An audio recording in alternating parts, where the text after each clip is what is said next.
In this video, I wanted to show you kind of the sales process, or the process in which we take a potential client, put them in the leads, get the estimate going, create the proposals, and then send the proposals, follow up, and in all those between, follow up, follow up, follow up. So here we have the lead. This is our, potential client. We can call them both. And this potential client here has a project that we get, and we go through here. We get all the information, here.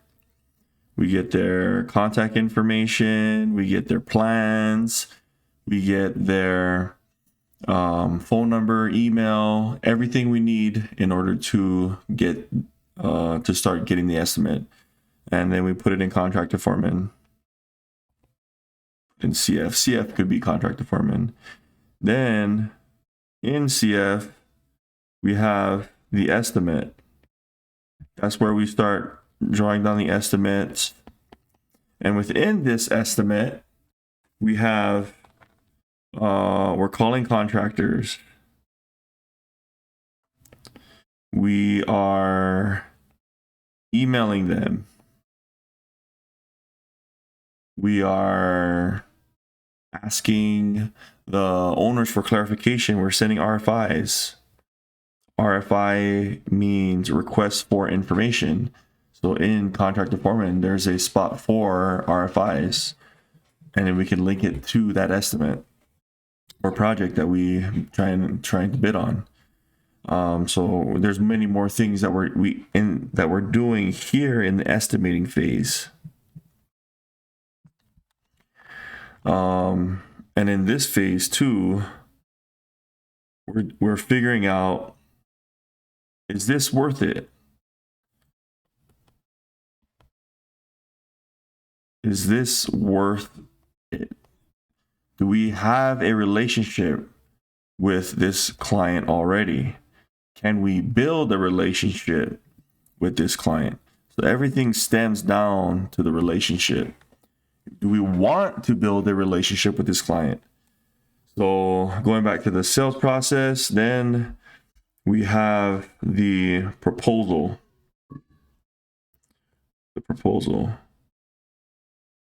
In the estimating portion also,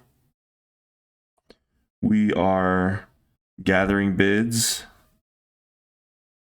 Going back to the estimate portion, gathering bids, and putting an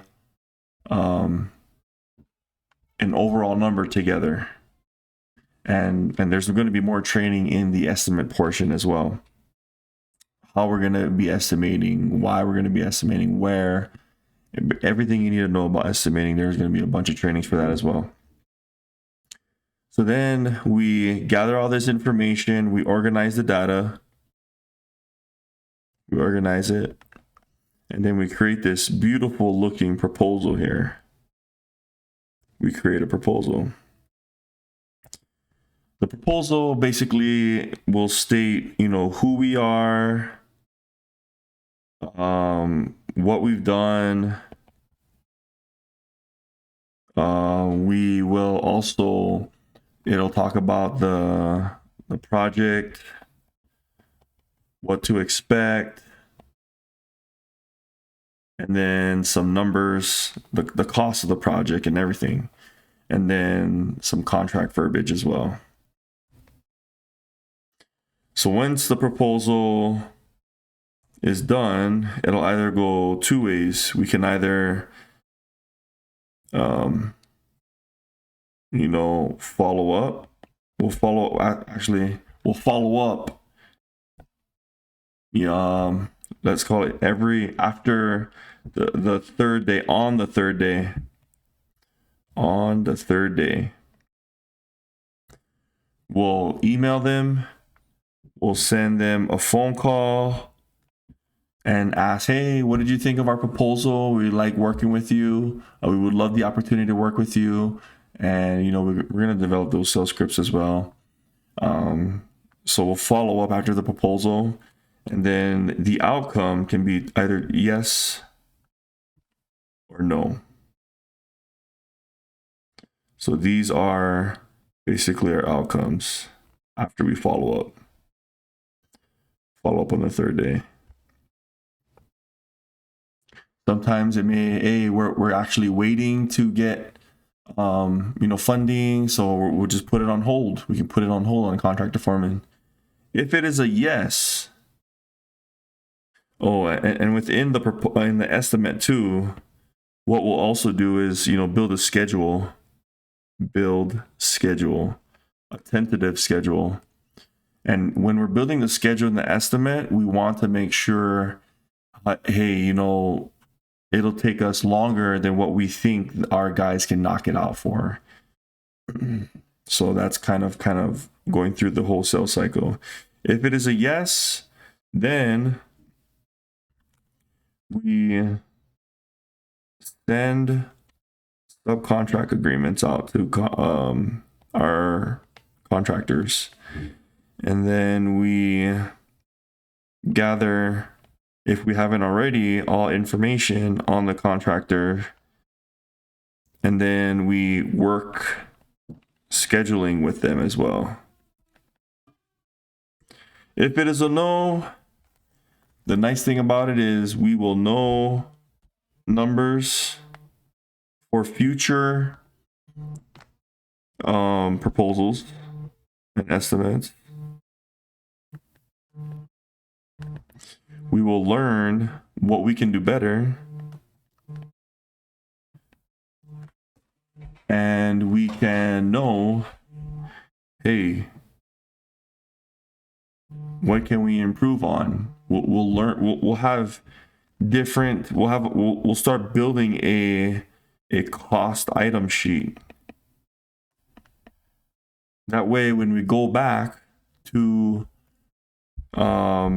different projects, they may have the same items that we just basically know the cost on. So then we can tie back into our proposal or estimating. We'll know pricing, we'll know better pricing on things, we'll know different pricing on different items, so that if down the road they want a certain type of item, we'll already have the price on. Then we'll always make sure we mark it up in the estimation portion. And then we perform, if it's a yes, also, we perform on the project, get paid. So here in the performance period, perform contract. We go to building, we send in, we call the subs. That's when it turns over to the field team. The field team is where they take it and they start calling subs, they're following up. Also, if it's a yes, we work on permits. We work on getting permitted on the project as well. But basically, that's where the field is. Here is the kind of the office side and what we will be kind of accomplishing. So that's that in a nutshell. Once we get paid, we just do it all over again. Let's say we can knock this process out in 5 days. Then we can refine our process and start tightening up the time that it takes us to bid projects out. Yeah, it'll depend on our contractors, but we can also put fill numbers, so we can put, hey, these are potential numbers, these are our potential costs. And then here in the estimating portion, we're always finding contractors, we're following up with contractors, getting new estimates and developing relationships on the contractor side as well. And then it'll go back into finish this project, get paid, get bonuses, go back to the lead, finding potential leads again, sending them a referral or a link to give us a review. Now we can have this client in our proposal be like, hey, we've done work for this client. So it's a full process that kind of goes full circle. That is kind of that in a nutshell, of how we can get this. This is the kind of our estimating life cycle of estimating. If you have any questions, let me know. If you guys think there's, things you guys want to add, comment down below as well. Till next time, guys, keep working hard.